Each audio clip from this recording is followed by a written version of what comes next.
Quand on veut travailler sur Internet, on se pose énormément de questions.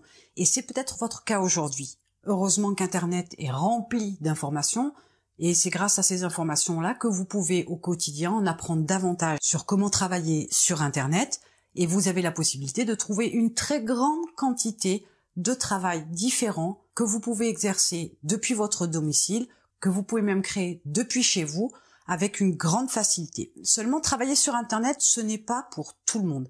Je vais aborder 7 points qui, à mon avis, sont importants concernant le fait de travailler sur Internet, et vous allez pouvoir faire le rapprochement entre ces 7 points et ce qui peut vous convenir ou pas, et donc savoir si vous pouvez travailler sur Internet, si vous êtes fait pour ça ou pas du tout.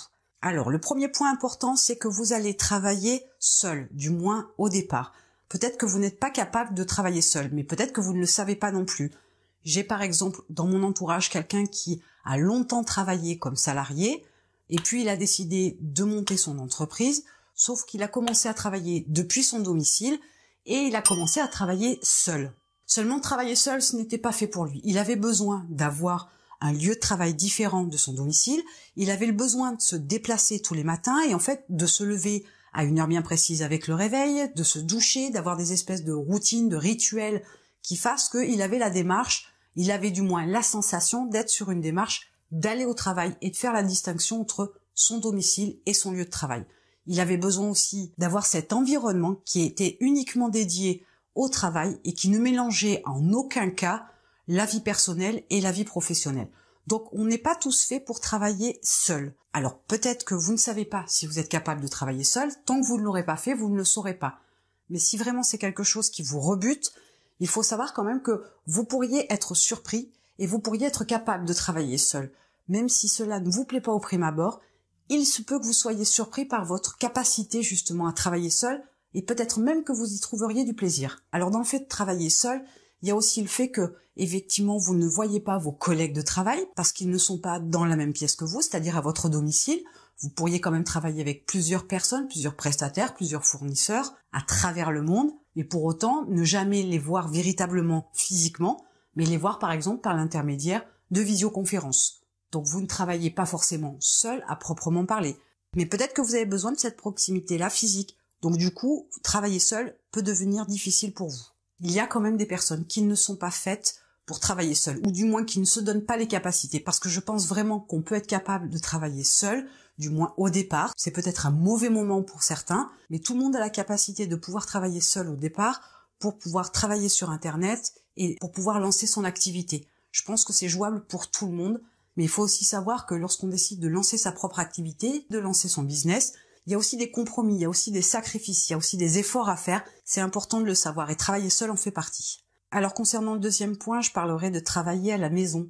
Comme je le disais précédemment, j'ai une personne dans mon entourage qui avait besoin de faire cette distinction entre le fait de travailler à la maison et le fait de travailler dans un bureau, du moins un espace dédié. Alors ça peut être aussi par exemple du coworking, mais au démarrage, pour limiter les frais, il est possible et il est même souhaitable de commencer par travailler à la maison pour pouvoir limiter ses frais, mais ça apporte aussi tout un tas d'avantages de travailler à la maison.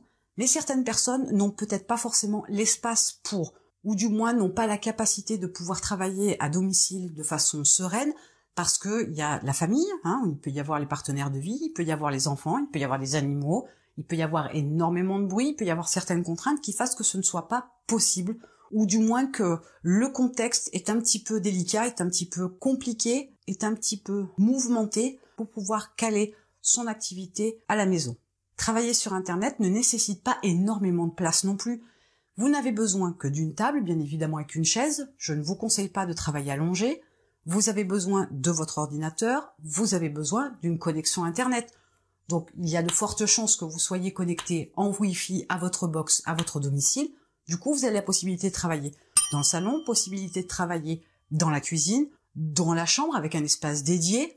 Et pourquoi pas, comme j'ai pu le voir, l'aménagement d'un grand placard ou la définition d'une partie bien fermée, petite mais fonctionnelle, qui vous permettrait de travailler à la maison. Il y a tout un tas d'astuces qui permettent d'aménager un espace pour pouvoir travailler à la maison. Pour le troisième point, il vous faut être autonome.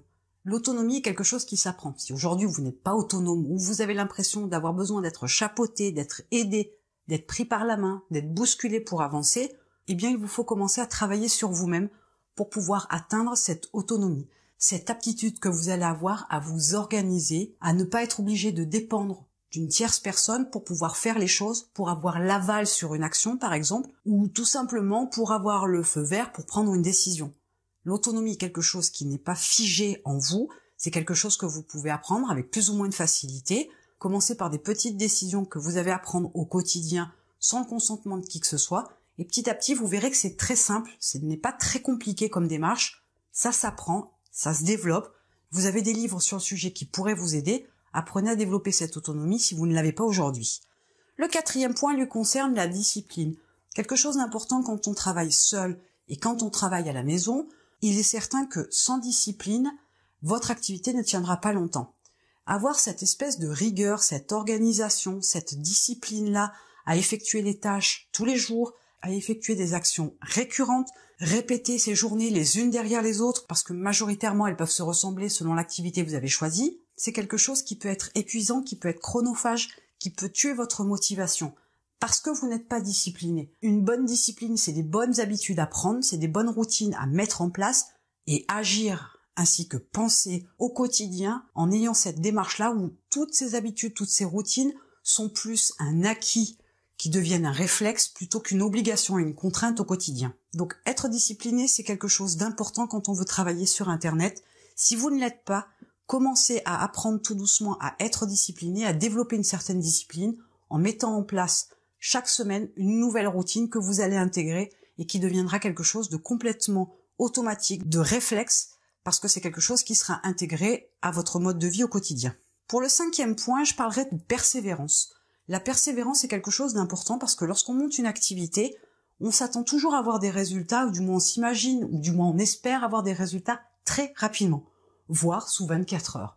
Bien évidemment, ça ne fonctionne pas comme ça. Cela peut arriver, mais ça reste exceptionnel, et on pourrait en débattre longuement après selon l'activité, mais il faut comprendre que vous avez besoin d'être persévérant parce que les résultats ne vont pas être immédiats, donc il faut continuer à effectuer toutes ces actions, toute cette promotion, tout ce travail qui vous semble inefficace, pas rentable ou peu rentable, et qui fait que vous n'avez plus envie à un moment donné de fournir tous ces efforts pour 0 €.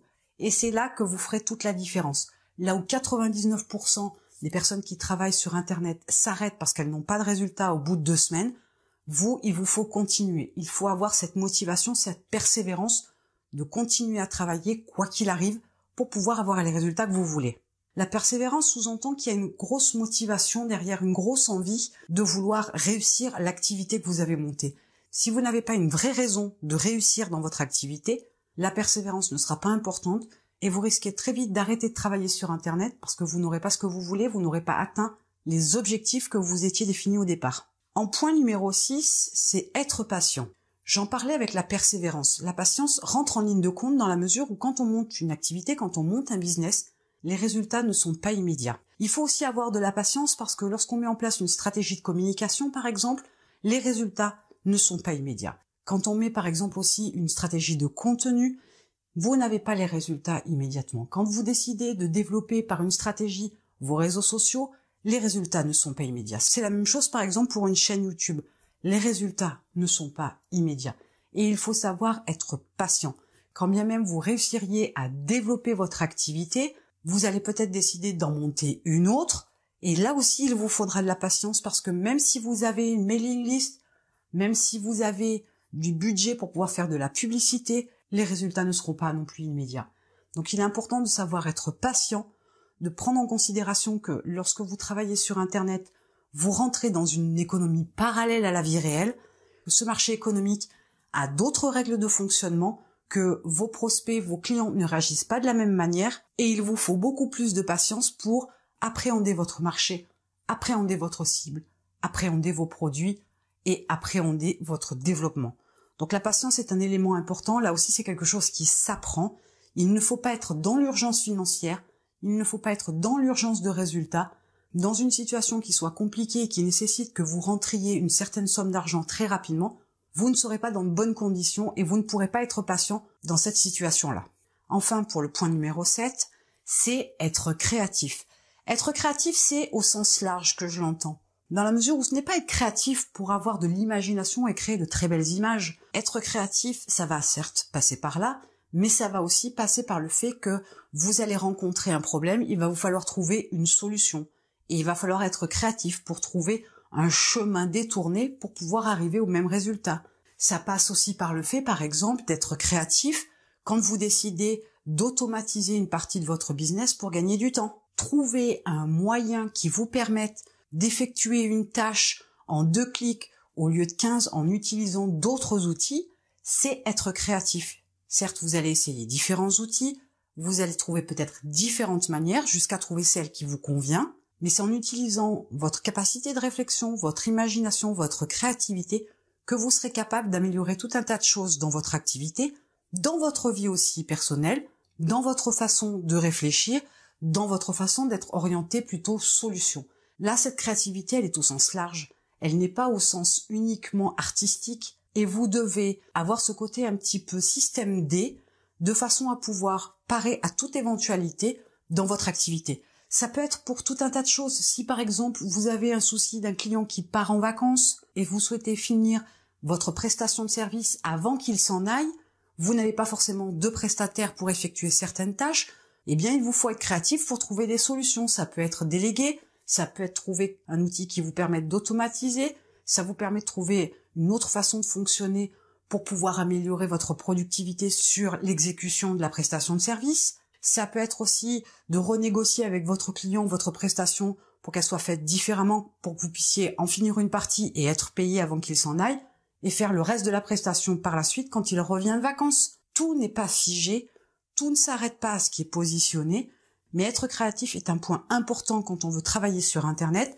parce que c'est nécessaire. On ne peut pas tout figer dans la pierre. Internet bouge énormément, de nouvelles technologies sortent quasiment tous les jours, et il est important de savoir que vous avez énormément d'outils, énormément de possibilités à disposition qui vous permettent d'être plus productif, d'être plus efficace, d'être plus rapide, d'être plus créatif, parce qu'il y a de nombreuses possibilités qui s'offrent à vous à travers Internet. Donc vous voyez que travailler sur Internet n'est pas fait pour tout le monde. Même si sur ces 7 points-là particulièrement, il y a beaucoup de choses que vous pouvez apprendre, que vous pouvez développer, des connaissances que vous pouvez acquérir, des aptitudes que vous pouvez acquérir par l'apprentissage, il est quand même certain que travailler sur Internet n'est pas fait pour tout le monde. Il y a des personnes qui n'y arriveront jamais parce qu'il y a des personnes qui restent des exécutants, des petites mains, des personnes qui n'ont aucune ambition, aucune volonté, aucune envie vraiment de lancer leur propre activité, leur propre business. Elles préfèrent avoir la sécurité du salariat, la facilité de l'exécution de tâches qu'on leur impose au quotidien ou de façon hebdomadaire ou mensuelle, sans avoir ni à réfléchir, ni à prendre des responsabilités, ni même avoir la possibilité de faire des choix, de prendre des décisions concernant leur propre vie. Donc travailler sur Internet, c'est un choix. C'est un choix qui peut vous faire sortir de votre zone de confort. C'est un choix qui peut vous permettre de grandir, d'apprendre tout un tas de choses dans tout un tas de domaines et de gagner en valeur, en qualité, en compétences, en connaissances. Mais c'est un choix, un vrai choix à faire. C'est pas quelque chose qu'on impose à autrui, c'est quelque chose qu'on définit pour soi-même et qui ne doit quelque part pas trop être réfléchi. Quelquefois, il faut savoir se lancer juste parce qu'il y a une grande motivation au départ, ne pas réfléchir aux petits détails et voir une fois qu'on y est. Mais si vous pensez que vous avez ces 7 caractéristiques-là que j'ai citées précédemment, alors dans ce cas-là, vous pouvez travailler sur Internet et lancer votre activité, lancer un business en ligne sans problème. Et en attendant, je vous retrouve de l'autre côté.